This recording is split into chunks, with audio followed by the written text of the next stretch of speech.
Hey, what's up, guys? Welcome back to another episode of the Fantasy Fellow Show. My name is Kyle. We're going to be going over the Baltimore Ravens 2021 Fantasy Outlook. We're going to be covering the AFC North in the next handful of videos. I've covered the AFC East and the NFC East. If you want to check those videos out, I do have, I think I'm going to put a link in the description below for that playlist. But check out those ones if you're interested in any of those teams. But for this video, we're going to be going over the Baltimore Ravens and a team that should have a handful of fantasy players for us. But we're going to first review kind of the depth chart. We'll look at the draft and who they added in free agency. So on the team page on the fantasyfellowship.com, which I have in the link in the description below, we're going to see the depth chart there. You have the draft class, and we got the additions here from free agency. So we'll read these first.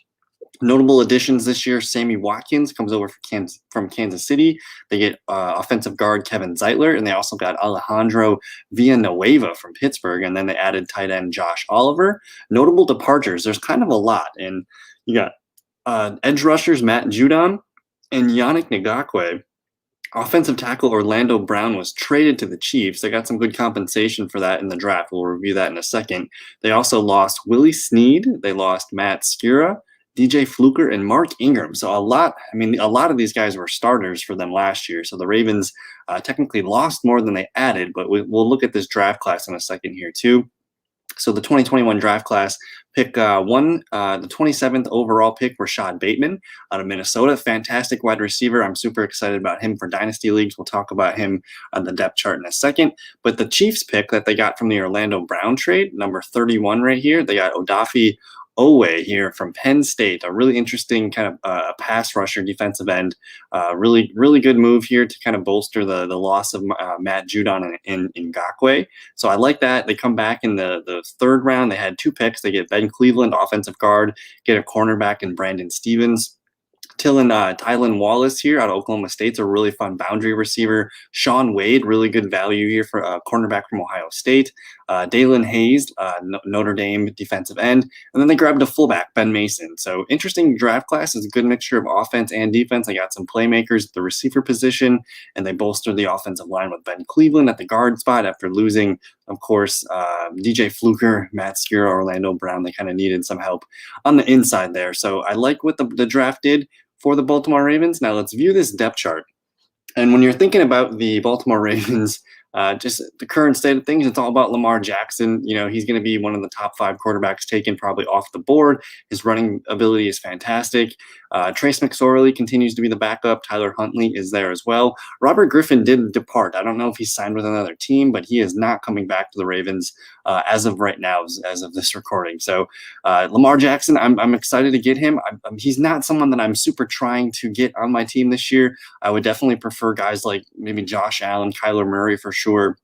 But I do think Lamar Jackson still has top 5 upside for the fantasy season, but I'm not going to reach for Lamar Jackson. If you wanted to get some guys later, you're looking at potentially, guys like Justin Herbert. I'd be okay with that. But Lamar Jackson, he's settled in to a pretty nice opportunity here. He's got Marquise Brown, Sammy Watkins, Rashad Bateman as his receivers.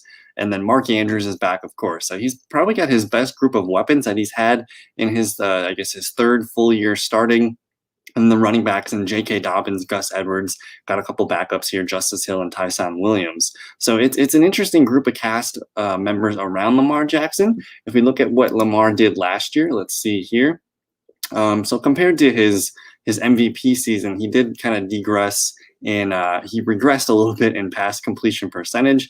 The yards were down, the touchdowns were down, and interceptions were up. So he did kind of fall back a little bit last year. His rushing numbers were kind of the same, but he still was down about 200 yards. He rushed less, though. It was still kind of similar yards per carry.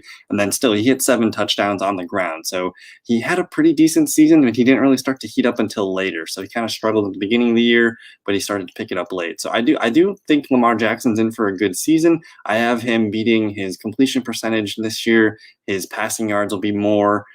Touchdowns are kind of about the same, and I gave him a career high 8 rushing touchdowns this season. So I'm very optimistic. He's a good top 5 quarterback option, and if you're going to take him 3rd, 4th, 5th overall, I have no problem with that as long as the value is fair. Let's look at the running backs: J.K. Dobbins, Gus Edwards, We're going to be the starting 1-2 punch. Of course, Mark Ingram is gone. He's with the Houston Texans.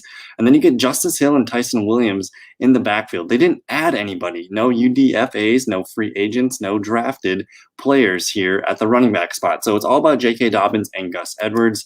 Last season, J.K. Dobbins, they basically got a trial last year with this duo.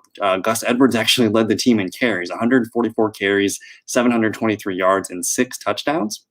Not a big receiving threat, only 9 catches on 13 targets, 123 yards. J.K. Dobbins last year, though, 134 attempts, 805 yards. That's 6 yards per carry, 9 rushing touchdowns, and he was their leading pass-catching back. So 18 catches, 120 yards, no receiving touchdowns to any backs last year besides fullback Patrick Ricard. And then Mark Ingram was in the mix still. He probably had more carries in the beginning of the season, kind of dwindled down. But you see 72 rushing attempts, 299 yards. It was still 4.2 yards per carry. He also had 2 touchdowns. So some of those numbers should shift towards Gus and J.K. Dobbins. So there's going to be more on the plate for these guys. But I think just the way I'm excited about J.K. Dobbins. I love him. I think he could get more carries than Gus Edwards this year. But Gus Edwards he's a solid running back. And I mean, they brought him back. He was technically a free agent. They made sure to keep him around. So you're definitely looking at some kind of duo, some kind of timeshare, whether that's, a 55-45% split towards J.K. Dobbins. We'll see.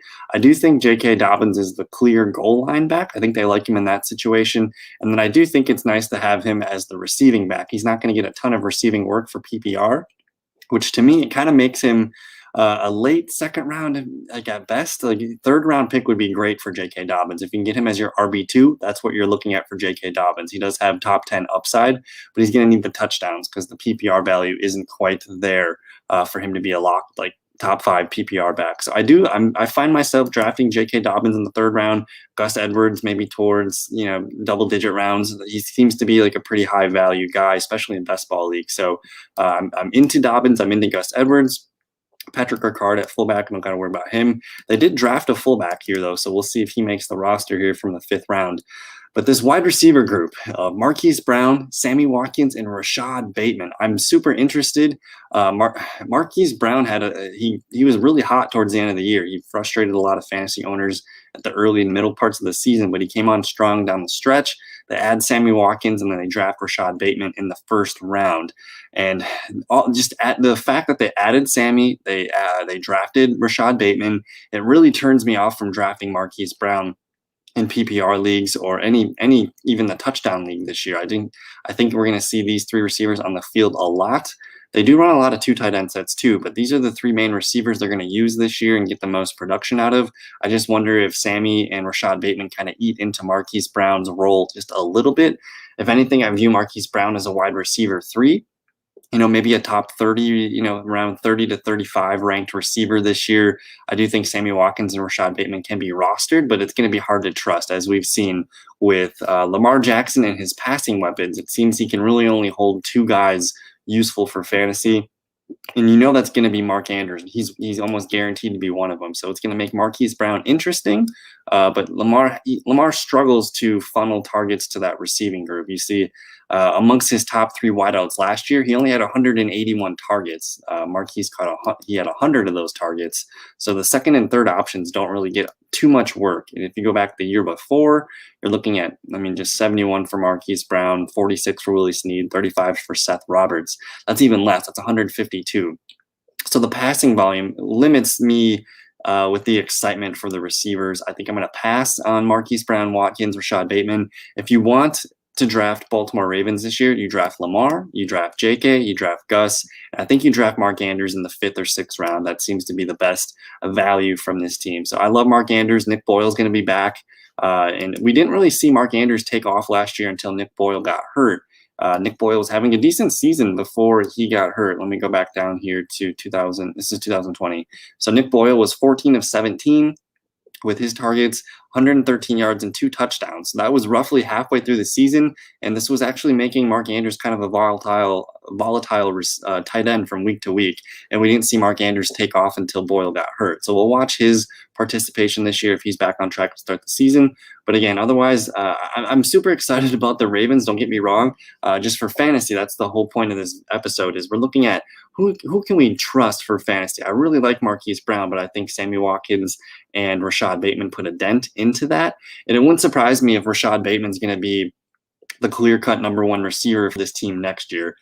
He's just a more all-around receiver. I think they can cater to what Lamar does best with a guy like Rashad Bateman. Marquise Brown, really good receiver, but he's still kind of that deep threat. He's not a one-trick pony or anything, but I think Rashad Bateman's a better do-it-all receiver. And that should start to trickle into things this year. So I'm kind of off Marquise Brown. I love Marquise Brown. He's probably a better best ball receiver. I'm not sure where his ADP is at the moment. I would imagine maybe 6th or 7th round. I find myself taking other guys in that area. But I'm super excited about the offense for Baltimore. You got 2 really good young running backs. Lamar Jackson entering his 3rd season. I'm expecting him. He regressed a little bit last year. I expect him to take a step forward this year. He's got better receivers to throw the ball to. It's just going to be hard to trust which receiver. So again, super excited about the Ravens. That's going to do it for this video. I'll be covering the Cincinnati Bengals next, so check that video out if you're interested in the Joe Burrow takes. But I don't know. That's going to do it for this one. Thank you guys so much for your time. Have a good one. Peace.